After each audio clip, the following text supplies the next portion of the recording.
তিন রকমের স্তর, একটা কনিষ্ঠ অধিকারীর স্তর, একটা মধ্যম অধিকারীর স্তর, আর একটা উত্তম অধিকারীর স্তর। কাকে বুঝবেন কনিষ্ঠ, কাকে বলবে মধ্যম, কাকে বলবে উত্তম? যাহারে দেখিলে মুখে, যিনি একবার হরিনাম করেন তাকে বলা হয় কনিষ্ঠ অধিকারী। আর যারা নিরন্তর হরিনাম করেন তাদের বলা হয় মধ্যম অধিকারী। আর যাহারে দেখিলে মুখে আইসে কৃষ্ণ নাম, তাহারে জানিও তুমি বৈষ্ণব প্রধান। তাহলে বৈষ্ণবদের দর্শনেতে হরিনাম মুখে এসে যাবে। তার বিচারধারার মধ্যে আবার অনেক তারতম্য আছে। আচারে লক্ষ্মী, বিচারে পণ্ডিত। আচারেতে লক্ষ্মী, যে যত শুদ্ধ আচার হবে লক্ষ্মী তার উপরে সন্তুষ্ট থাকে। আর যদি শুদ্ধ আচার না চলে সংসারের মধ্যে অলক্ষ্মী প্রবেশ করবে। অলক্ষ্মী প্রবেশ করলে কলহ, অশান্তি, রাগারাগি, দেশাদেশি, হিংসা, বিদ্বেষ নানা রকমের হতে থাকে। তাহলে এখানে বলা হচ্ছে যে কিভাবে আমরা ভগবানের সেবা করব। ভগবানের সেবা করতে গেলে আমাদের সঙ্গ দোষ, সঙ্গের প্রভাব, সঙ্গের গুরুত্ব অতি আবশ্যকীয়। এমন অনেক ব্যাপার রয়েছে। চরমেতে আমাদের কি পাওনা, পাওনাটা কি, আমরা কি পাবো? গোলক বৃন্দাবনে ভগবানের সেবা পাবো। সেবাই আমাদের মূলধন, সেবাই আমাদের একমাত্র বস্তু। এই হরিনাম করছি আমরা, হরিনাম করতে করতে করতে করতে করতে করতে গোলক বৃন্দাবনে পৌঁছে যাব। মুখে হরিনাম চলবে, হাতে সেবা চলবে। আমাদের গুরুদেব সেখানে কোন সখীর স্বরূপ সেখানে রয়েছে। আমাদের বিচার হবে সাক্ষাৎ রাধা রানী, তিনি আমার গুরু। কিন্তু সেখানে হয়তো রাধা রানীর আন্ডারে রূপমন্দির কাজ করছে, রূপমন্দিরের আন্ডারে অন্য আরেকজন মঞ্জুরি আছেন, তার আন্ডারে আরেকজন মঞ্জুরি, তার আন্ডারে আরেকজন সখী, তিনি আবার বলছেন তার আন্ডারে আরেকজন আছেন। আমরা কোনো না কোনো একজনের আন্ডারে আছি। যার আন্ডারে আছি তিনি আমার গুরু। আমার গুরুই নির্দেশ করেছে এখন তুমি তার আন্ডারে কাজ করো, তুমি এখন তার আন্ডারে কাজ করো, তুমি এখন তার আন্ডারে কাজ করো। কিন্তু একটি রহস্য হচ্ছে আমরা সেবার মহিমা, সেবার গুরুত্বটাকে মানে প্রথম স্থান দিতে পারি না, বুদ্ধি বা সঙ্গ ঠিক না হওয়ার জন্য। সেবার গুরুত্বটা হাল লঘু হয়ে যায়। সামাজিকতা, লৌকিকতা, পারিপার্শ্বিকতা সেইগুলো বড় হয়ে যায়। আমার পরমার্থের কথা, সাধুগুরু বৈষ্ণবের সেবার কথা, সেগুলো আমরা বুঝে উঠতে পারি না। সেদের শাস্ত্রে কি বলে? যাও ভাগবত পড়ো, বৈষ্ণবের স্থানে একান্ত আশ্রয় করো, গোবিন্দ চরণে গোবিন্দের ভক্তগণের নিত্য করো সঙ্গ, তবে তো বুঝিবে তুমি সিদ্ধান্ত সমুদ্র তরঙ্গ।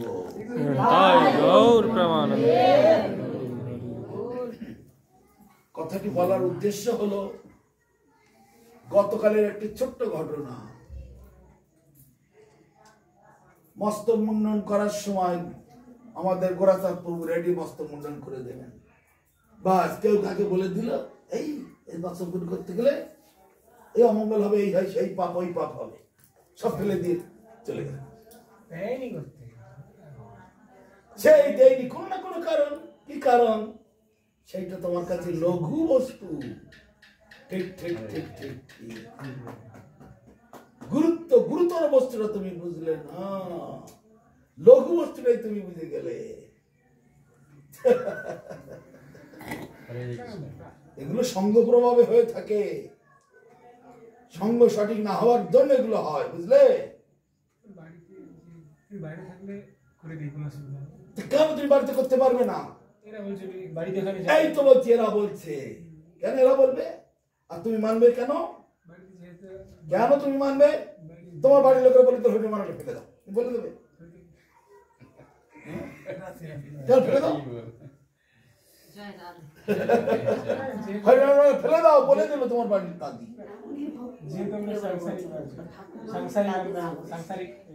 সব বুঝলাম, তোমাকে ভুল দিলে তুমি ভুল জিনিসটা কেন মানবে? কেন তুমি শুদ্ধ জিনিসটা নেবে না? সঙ্গ চাই। সঙ্গের অসুবিধার প্রভাবেতে এগুলো হয়ে থাকে বহু জায়গায় এই ধরনের। এটা একটা ছোট উদাহরণ দিলাম, আমি তোমার দোষ দিচ্ছি না, আমি তো একটা উদাহরণ দিচ্ছি। এরকম বহু জায়গায় দেখেছি।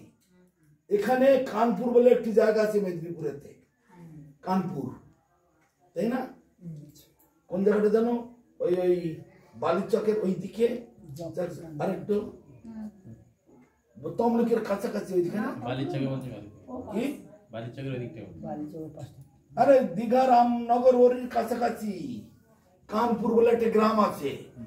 সেই গ্রামে আমি অনুষ্ঠান করতে, সেখানে ছেলের বিয়ে উপলক্ষে কুমড়ো কিনেছে, 4-5 মণ কুমড়ো কেনা হয়েছে, বড় বড় কুমড়ো, পাকা কুমড়ো। কিন্তু বিয়ের অনুষ্ঠান হয়ে গেছে, এই অর্ধেক বানানো কুমড়ো খরচা হয়েছে, এখনো 2 মণ 2.5 মণ কুমড়ো পড়ে আছে বাড়িতে। তারপরে ওই নাম যজ্ঞ এসেছে, তো ভক্তরা বলছে, বাড়ির লোকেরা বলছে, আর আমাকেও জিজ্ঞাসা করছে, এতগুলো কুমড়ো আছে, হরির নাম যজ্ঞে দেওয়া যাবে না? অবশ্যই দেওয়া যাবে, গোটা গোটা কুমড়ো না দিলে তো পচে যাবে বাড়িতে। কে একজন এসে মাথায় ঢুকিয়ে দিল, বিয়ের উদ্দেশ্যে এনেছে সেই জিনিস হরিভজনে দিলে অপরাধ হবে। হয়ে গেল, মাথায় ঢুকে গেল, মাথায় ভূত ঢুকে গেল। বিয়ের জন্য আনা হয়েছে, সেইটা আর হরি পূজায় কি করে যাবে? ওটাতে এইটা হয়ে গেল, প্রসাদই হয়ে গেল। আরে বাবা, সিদ্ধান্ত একেবারে একেবারে ভগবানের উপরেও এরা উঠে গেছে। ভগবানেরও কান ধরে শেখাতে পারে এরা, মনে হয়। গোটা গোটা কুমড়ো, কাটা নয়, কাঁচা কাঁচা পাকা টাটকা কুমড়ো, ওটা দেওয়া যাবে ব্যাস, হবে না। আমি বললাম দিতে হবে, দাও, কিন্তু দিতে দিল না। অন্য একজন গুরু তাদের কাছে সে এসে আবার সেটা বাধা দিল, আর তারা সেই দিকে নাচতে লাগলো। এই মর যাও, মন যায় না। না, ওই যে মাথায় ঢুকিয়ে দিয়েছে, অন্য উদ্দেশ্যে এনেছো, কলি গিয়ে বাধা দিয়ে দিল। দীঘাতে আমি কিছুদিন থেকেছি, সেইখানে একটা জগন্নাথ মন্দির আছে। জগন্নাথ মন্দিরের যিনি প্রধান সেবক, ডাক্তারবাবু প্রণবানন্দ তার নাম, তিনি হঠাৎ ব্রেন স্ট্রোক হয়ে মারা গেল। আমার খুব বন্ধু ছিল, আমি প্রতিবার গিয়ে ওনার ওখানে থাকতাম। তো হঠাৎ মারা গেল, তার ভুবনেশ্বরের থেকে ডেড বডি নিয়ে ওই পুরীতে আস্তে আস্তে আস্তে আস্তে আস্তে আস্তে সন্ধ্যে 8টা বেজে গেল।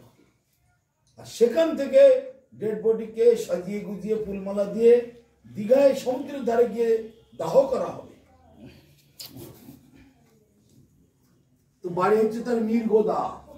মিরগোদা নাম শুনেছেন? আরে রামনগর মিরগোদা নাম শুনিনি? মেদিনীপুরে বাস করে কি জানি কিছু। ওই রামনগরের কাছে দীঘা 13 কিলোমিটার দূরে রামনগর মিরগোদা, সেখানে ডাক্তারের বাড়ি, তার চেম্বার, তার সবকিছু।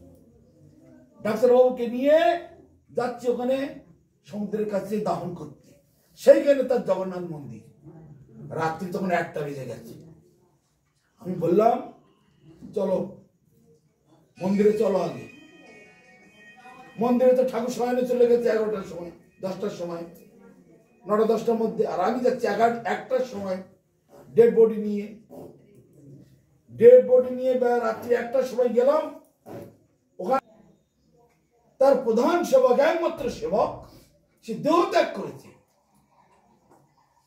আক্ষরি তার দাহন করতে যাও, মন্দির খুলবে না। না, ঠাকুর শয়ন আছে, এটা অনিয়ম, এটা অবিচার। বাবা, তুমি এত নিয়ম কোথা থেকে শিখলে? তোমার সব বাপ মায়ের দল, সঙ্গে আমার প্রায় 200 মতো লোক, 4টে বছর গাড়ি করে সব গেছি আমরা। ডাক্তার অনেক নামি লোক ছিল, অনেক মুসলমানরা মধ্যে গিয়েছিল, যেহেতু ডাক্তারের ওরা রুগী তো মুসলমানরা অনেক আছে না, তারাও পর্যন্ত গিয়েছিল ওদের ওখানে দাহন করাতে। আমি হচ্ছে মেন সবকিছু বুঝিয়ে টুজিয়ে দেওয়া।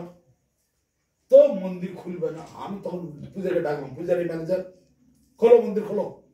আর রাত্রি 1টার সময় কেউ মন্দির খোলে? হ্যাঁ, অপরাধ হয়ে যাবে। চাবিতে দাও, আমি খুলিনি, অপরাধ হবে আমার হবে। তাও দিবে না।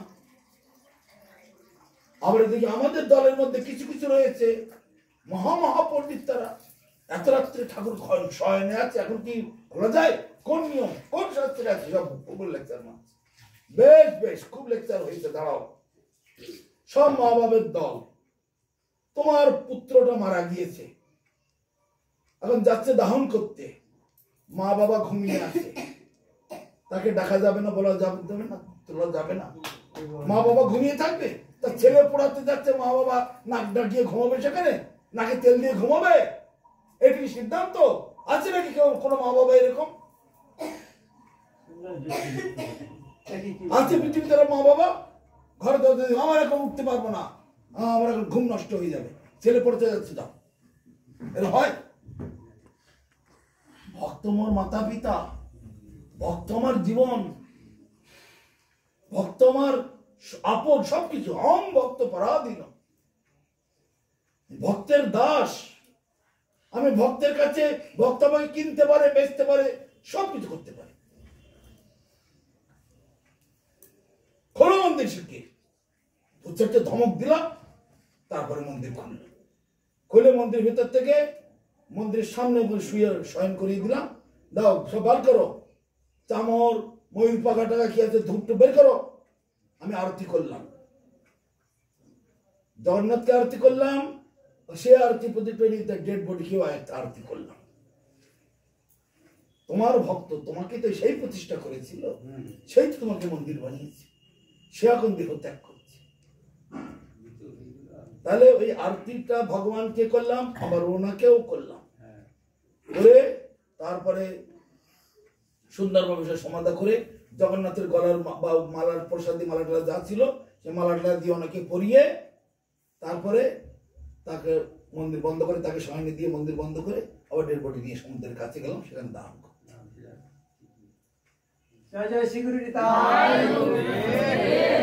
আজকে 47টা বা 48 বছর এই লাইনে আছে। এই সবগুলো খুঁটিনাটি, এগুলো কি আর আমাকে ওদের কাছে শিখতে হবে? এইসব মূর্খ লোকদের কাছে কত সিদ্ধান্ত এখানে দেখতে পাচ্ছি। মানে a little knowledge is dangerous, মানে অল্প বিদ্যা ভয়ঙ্কর। অল্প 2-4 কথা শিখেছে বলে আমি সব শিখে বলে যাচ্ছি, তোরা এখন আমার কাছে শেখ, আমি এখন বিশ্বগুরু হয়ে গেছি, জগৎ গুরু হয়ে গেছি। এইরকম মহামূর্খ এইসব জগৎ নষ্ট করে দিচ্ছে। শিষ্যই হতে পারলে না, গুরু হওয়ার জন্য লাফালাম। অতএব জ্ঞান সিদ্ধান্ত অতটা সহজ নয়। তাই এখানে কবিরাজ গোস্বামী বলছেন, যাও ভাগবত পড়ো, বৈষ্ণবের স্থানে, বৈষ্ণবের আন্ডার থেকে ভাগবত পড়ো। একা একা পড়লে হবে না।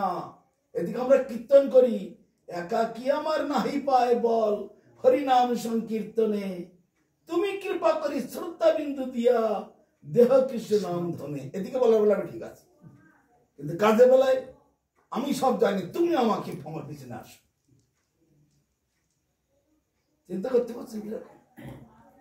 তাহলে সিদ্ধান্ত বৈষ্ণবের আনুগত্যে শিখতে হবে।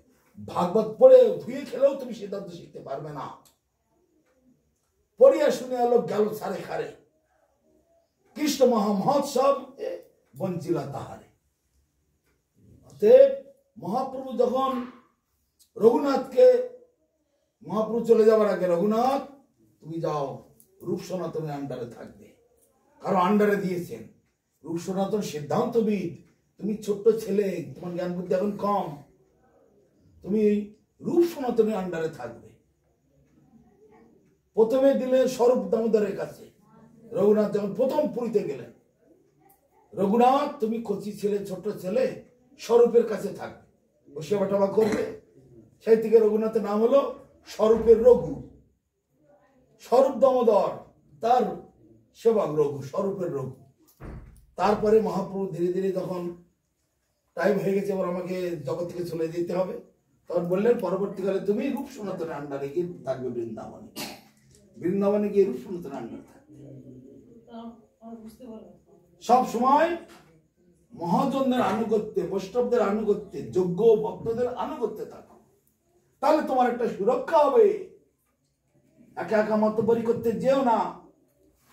আর যারা সুসিদ্ধান্তবিদ তাদের সঙ্গে মুখ লাগাতে যেও না। ভাগবত পড়ো বৈষ্ণবের স্থানে, একান্ত আশ্রয় করো গোবিন্দ চরণ।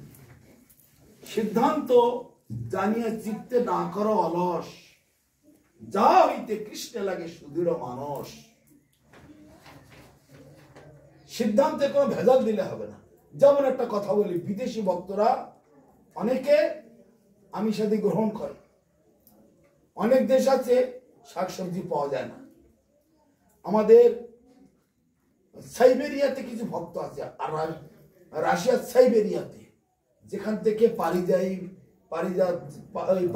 পাখিরা শীতকালে উড়ে কলকাতার লেকেতে আসে, এসে সেখানে শামুক টামুক দা পাই দিয়ে খায়। পারিযায়ী পাখিগুলো শীতকালে উড়ে আসে, সেই সময় ওদিকে বরফ জমে একদম সব আচ্ছাদিত হয়ে শামুক কিছু পায় না। সেইখানকার কিছু ভক্ত আছে, তারা রাশিয়ায় দীক্ষা নিতে এসেছে। তারা বলছে, গুরুদেব দীক্ষা তো নিলাম, এখন কি করে আমরা আপনাদের এই সিদ্ধান্ত পালন করব? বলছেন আপনারা পেঁয়াজ রসুন খাওয়া যাবে না, মাছ মাংস খাওয়া যাবে না, নিরামিষই খেতে হবে। আমাদের বরফের দেশ, কোনো শাকসবজি হয় না, বাজারে কোনো শাকসবজি পাওয়া যায়, যা পাওয়া যায় কেন ছোট ছোট কৌটোর মধ্যে সিল করা, এই ভারত থেকে যায়, তারপরে ইন্দোনেশিয়া থেকে যায়, আফ্রিকা থেকে যায় জাহাজে করে, সে কয়েক মাসের ভিনিগারটা দিয়ে, কেমিক্যাল দিয়ে পচা সবজি তৈরি হয়।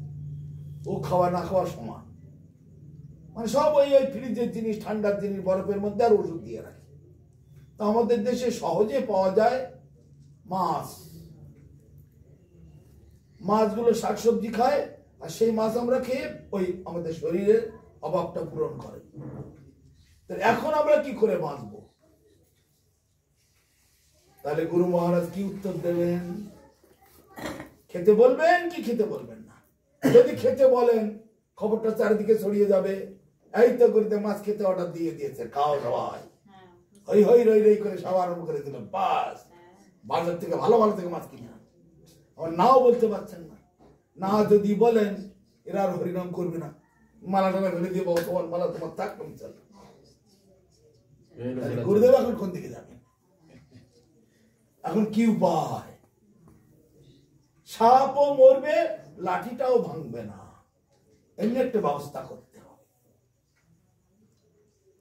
আমি পাশে বসে আছি, গুরু মহারাজ বলছেন, গুরু মহারাজ একটু মুচকে হাসলেন।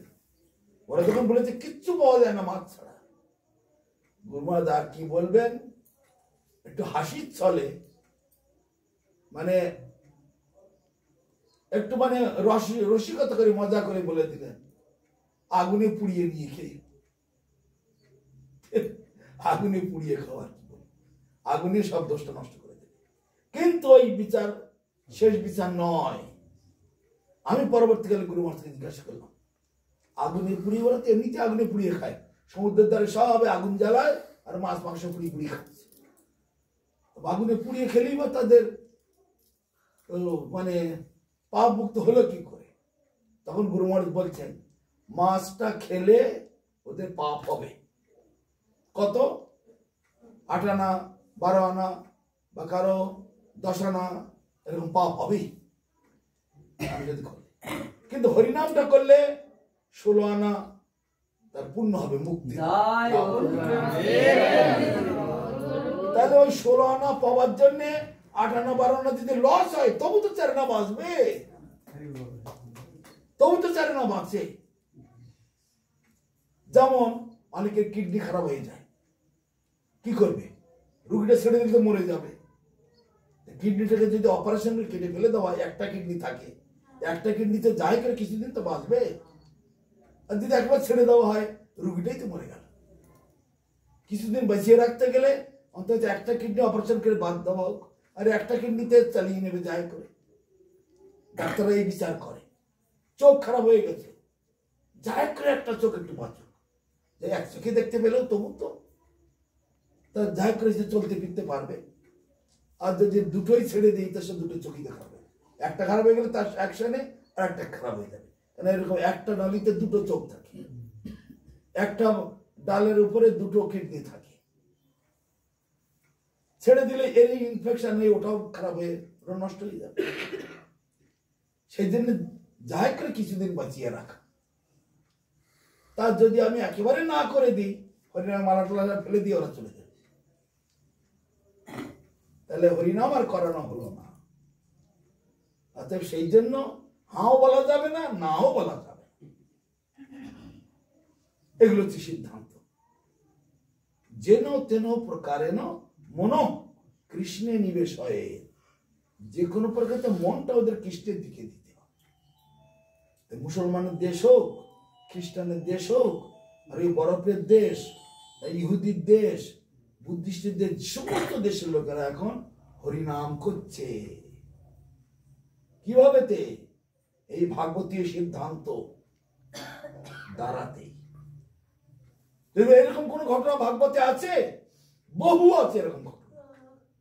মানুষ ভাগবত কেউ পড়ে না, অনেকে পড়ে তা বোঝে না, অনেকে বোঝে তা ওই দুয়ারা চারানা বোঝে।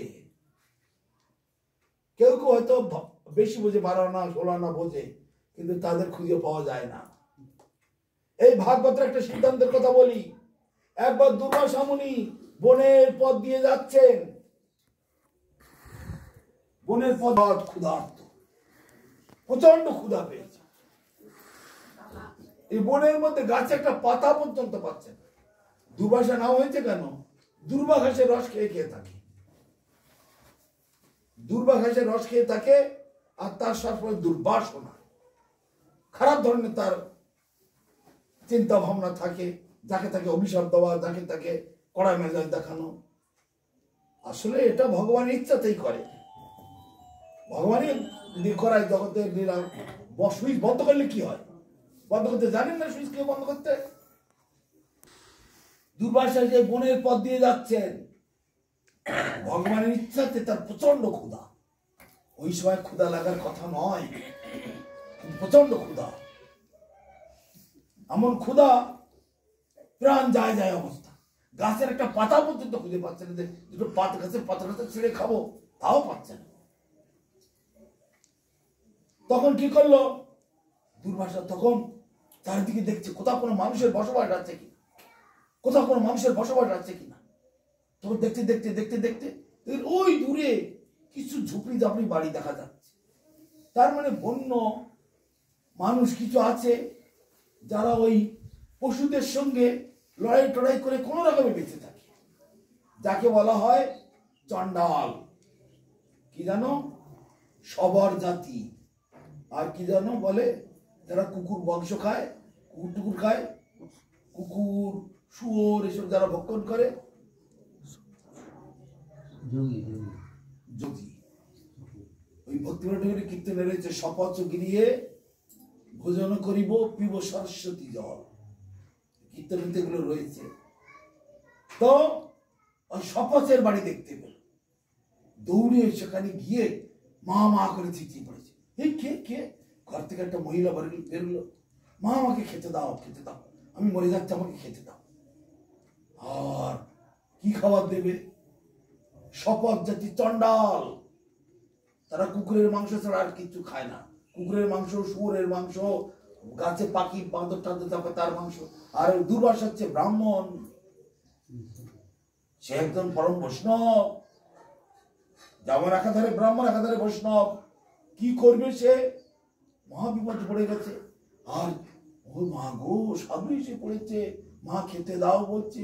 আমি কি খেতে দেবো, কান্নাকাটি করতে শুরু করেছে। সে চন্ডালের বউ কান্নাকাটি করতে শুরু করে, কি করব কি করব, বাবা আমার বাড়িতে তোমার খাবার নেই, বাবা আমার বাড়িতে কোনো ফলমূল কিছু নেই। আরে তোমরা কি করে বেঁচে আছো? আমরা যা খাই সে তো দিতে পারবো না, অখাদ্য কুখাদ্য, সেই সব তুমি তাই দাও, আমাকে বাঁচতে দাও। সে মহিলা কিছুতেই দিতে পারবে না, খানিকটা কুকুরের মাংস সেদ্ধ করা আছে হাঁড়িতে, কি করবে? তা সে দিতেও পারছে না কিছুতেই। দুর্বাসা চিন্তা করছে, এই কুকুরের মাংস যদি আমি খাই আমার পাপ হবে, অপরাধ হবে, নরক গতি হবে। নিঃসন্দেহ আমি একাধারে ব্রাহ্মণ, একাধারে বৈষ্ণব, ঋষি, দুর্বাসা মুনি, একজন মুনি, যদি এই কুকুরের মাংস ভক্ষণ করি আমার যতদিন ধরে যা করেছি সব নষ্ট হবে এবং আমাকে নরক গতি হবে। তারপরে চিন্তা করলো, যদি আমি কোন রকমে বাঁচতে পারি, সাধন ভজন করে করে তারপরে পুণ্য নদীতে পুণ্য তীর্থে স্নান আদি করে টোরে ওই পাপগুলো আবার আমি খালন করতে পারবো। কিন্তু মরে গেলে তো আমি পারবো না, মরে গেলে তো পারবো না। হরিনাম টাম করে, একাদশী ব্রত করে, এই কার্তিক ব্রত, দামোদর ব্রত এইসব করে পুণ্য তীর্থে স্নান করে ওই পাপগুলো ধুয়ে মুছে পরিষ্কার করে ফেলতে পারে। কিন্তু যদি না খেয়ে মরে যায় তাহলে তো আমার এই সুযোগটা হাতছাড়া হয়ে যাবে।